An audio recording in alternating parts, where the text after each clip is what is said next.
In a world where life's challenges can feel insurmountable, there are stories that shine with the unyielding spirit of the human heart. Join us as we delve into the extraordinary life of Kavita Joshi. Hers is not just a story, but a symphony of love, sacrifice, and unwavering resilience that spans continents, generations, and a tapestry of emotions woven with the chords of her soul. At a young age, she decided on an arranged marriage, which transported her across the seas to the United States. You had never been to USA before. That must have been a culture shock for you. The first and immediate thing that shocked me was the weather. With no wool coat or anything, it was bad. It was a joint family, and that had its own interesting dynamics. My husband's family side is very traditional, very cultural. I would do things to fit in with my husband's friends group. I would then flip up and become this traditional Indian bahu. How did you get through this time? It was exhausting, especially after you become a mother. That hat becomes so big and heavy on your head that everything else around it becomes exhausting and draining. A few years later, she experienced the joy of welcoming her first son. But fate had another challenge in store when she found out her son had Asperger's syndrome. So at that time, the news was devastating to me. I mean, I just had given birth to my second son, and it was very hard to swallow and intake and digest. At the same time, she also took on the responsibility of caregiving for her husband's grandmother. So my husband's grandmother is diabetic, has glaucoma, so she's blind. She has no teeth in her mouth, so everything has to be mushed up and broken down into little pieces to be able to, for her to chew. So when do you get time for yourself? Again, you are just shuttling between these two roles and you don't have time for your own sake.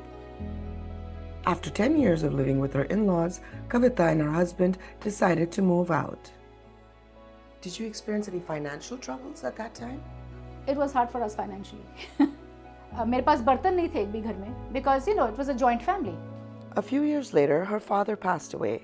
Concerned about her mother, Kavita asked her to move to the US and live with their family. I needed her here because my kids were younger in school and I needed somebody to help me. It was a beautiful relationship where I felt that she was there to take care of them and get the homework done. जब आप कविता को देखते हो, तो आपको कैसा लगता है? मैं क्या बताऊँ, आपको कुछ बता नहीं सकती इस मामले में कि इतनी मेरी केयर करती थी कि मेरे को लगता था कि भगवान ऐसी बेटी सबको मिले. As years passed, her knees had begun giving her trouble. The doctors were like, we have to operate. There was again a problem with food. No vegetarian home cooked. So I would go there in the morning with breakfast and lunch, and I would work with my laptop, and her laundered clothes in a bag. Again, an expectation from my mother was, again, it's a cultural thing, is like, मुझे नहलाया नहीं. So I would wash her hair for her and then sponge down her body.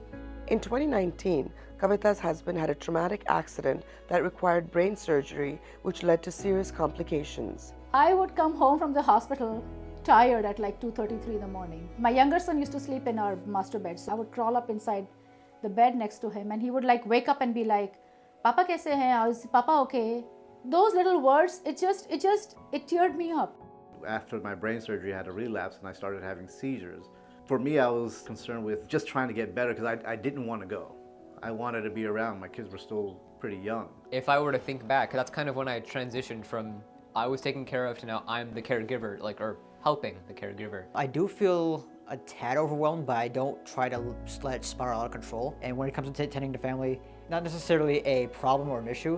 One really good friend of mine who's also actually Southeast Asian, and we relate very closely in that, we're always helping, we're in the kitchen. In terms of what you want in life, yeah, it's gonna get complicated, sure, but the way you handle it means everything. Have you received any advice from others that made this journey a little easier for you? My friends have been a very good, very important social backbone for me, and through even social networks like Medicare, Medicaid has, an adult daycare center, which is ethnic based and it's cultural based, and so I was able to enroll my mom to it in a bus that takes her from the doorstep, drops her back to the doorsteps, takes her in her day through breakfast and lunch and yoga and painting. That gives me a little bit of time to kind of have my respite in a way. So do you have tips you can share to make this journey easier for others? One of my friend's mother, she doesn't speak English, she doesn't drive a car, She's like, Kavita, I have to focus on my work. I have to earn the money. I don't have time to cook and clean because I have to earn money for my children. And I get that. Why do you not cook the food and batch freeze it? It's a simple thing. But sometimes when you're tired in your brain and you're confused about the issue you're facing, the problem you're facing, you cannot think of this out of the box solution that somebody else might tell you. Kavita Joshi's story exemplifies the struggles of being a part of the sandwich generation, having to care of both her children and her parents. Studies have shown about 50% of caregivers said caregiving increased their level of emotional stress, while more than one-third, that's 37%, said it impacted their physical feelings of stress. In addition, female caregivers experience more stress and anxiety than their male counterparts.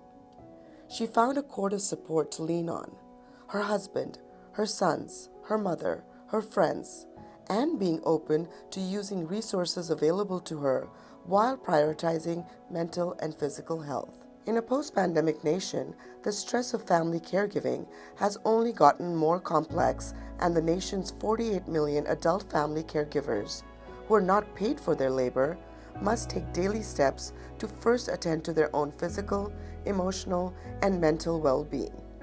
AARP's website has an abundance of articles that can help caregivers, especially those that are a part of the sandwich generation.